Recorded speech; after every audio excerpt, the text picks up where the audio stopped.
everyone. I am your friend Dr. Meghna Raikar. I welcome you all in this Vedic Color channel. Today I want to tell you a wonderful story and its title is तीन मूर्तियाँ। ये जो कहानी है दोस्तों, इस कहानी में राजा चंद्रगुप्त हैं और उनके महामंत्री चाणक्य, जिन्हें हम सभी जानते हैं। आजकल हम उनका सीरियल भी देख रहे हैं दूरदर्शन पर, और उस सीरियल को देखकर ही मुझे याद आया कि आज मैं आपको ये कहानी सुना देती हूँ। बहुत ही अच्छी कहानी लगेगी आपको। सीन ऐसा है कहानी का कि राज दरबार है और राज दरबार में जो राजा है वो अपने महामंत्री से पूछते हैं कि आज आप लोग मेरे लिए कौन से खिलौने लेकर आए हो। यहाँ मैं आपको बता दूं कि राजा को जो है वो खिलौनों का बड़ा शौक रहता है और वो खिलौने को अपने जो है वो राज दरबार में संजो कर रखते हैं, कलेक्ट करते हैं। तो महामंत्री चाणक्य ने बोला कि आज दूर देश से एक मूर्तिकार आए हैं जो आपको तीन मूर्तियां भेंट करना चाहते हैं। ये सुनते ही चंद्रगुप्त राजा को बहुत खुशी हुई और उन्होंने जो दरबार है उसको बोला कि तुरंत ही उनको आमंत्रित किया जाए राज दरबार में।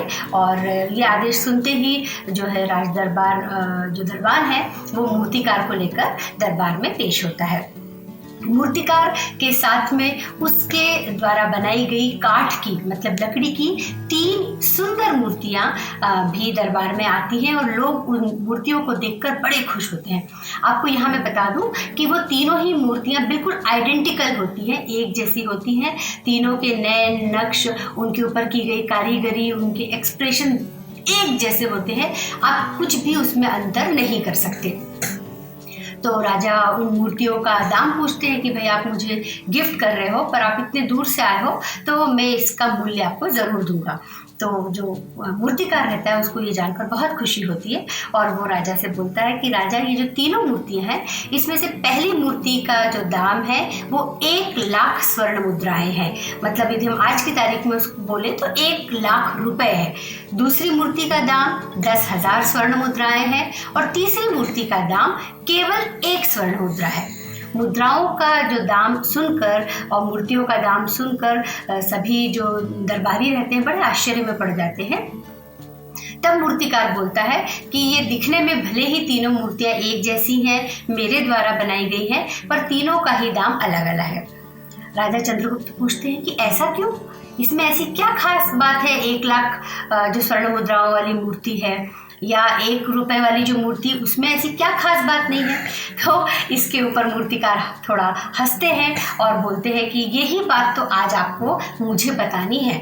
तो इसका जवाब आप जैसे ही मुझे देंगे ये मूर्तियां मैं आपको भेंट स्वरूप प्रस्तुत कर दूंगा। दरबार में बड़ी ही हलचल मच जाती है कि आखिर इस चीज़ का क्या जवाब हो सकता है। और आपको पता है कि जब कभी कोई जवाब नहीं मिलता है तो सारी जो जवाब होते हैं वो जो उनके महामंत्री होते हैं चाणक्य की तरफ सबका ध्यान केंद्रित होता है कि अब चाणक्य ही इसका जवाब देंगे। चाणक्य को ये बात पता रहती है और वो राजा से आज्ञा मांगते हैं कि मुझे 3 तिनके जो है वो प्रस्तुत किए जाए, मेरे को 3 तिनके मुझे दिए जाए। जैसे ही चाणक्य के पास तीनों तिनके आते हैं वो उन तिनकों को लेकर पहले जो मूर्ति रहती है जिसका दाम 1,00,000 स्वर्ण मुद्राएं रहता है उसके पास पहुंचते हैं और उस मूर्ति के कान में वो तिनका डालते हैं। और जैसे ही तिनका कान में जाता है सब देखते हैं कि वो तिनका कान से जाकर सीधे पेट में उतर जाता है। 2 मिनट के लिए मूर्ति थोड़ा हिलती डुलती है और फिर शांत हो जाती है।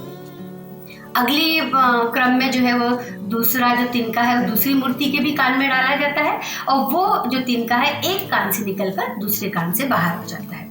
तीसरी मूर्ति के कान में जब तिनका डाला जाता है तो वो तिनका कान से निकलकर सीधे मुंह से बाहर होता है और मूर्ति जो है बहुत जोर से हिलने डुलने लगती है। ऐसा लगती है जैसे कुछ बड़बड़ाने की कोशिश कर रही है।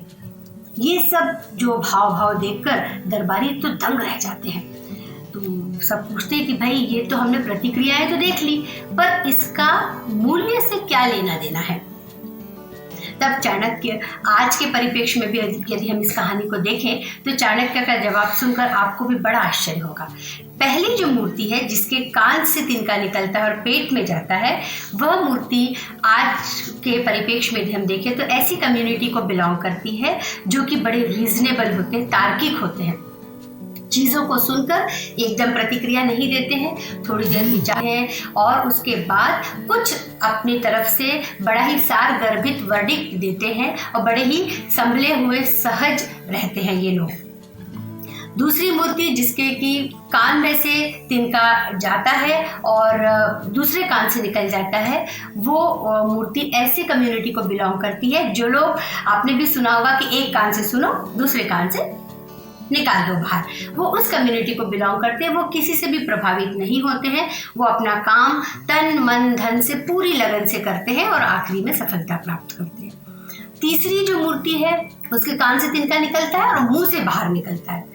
तो ये जो मूर्ति है ये जन सामान्य को बिलोंग करती है, जो अपन बोलते हैं मासेस को बिलोंग करती है कि कुछ बात आपके कान में पड़ी नहीं कि आपने तुरंत उसका जो है विश्लेषण किया और वर्डिक्ट देना स्टार्ट कर दिया।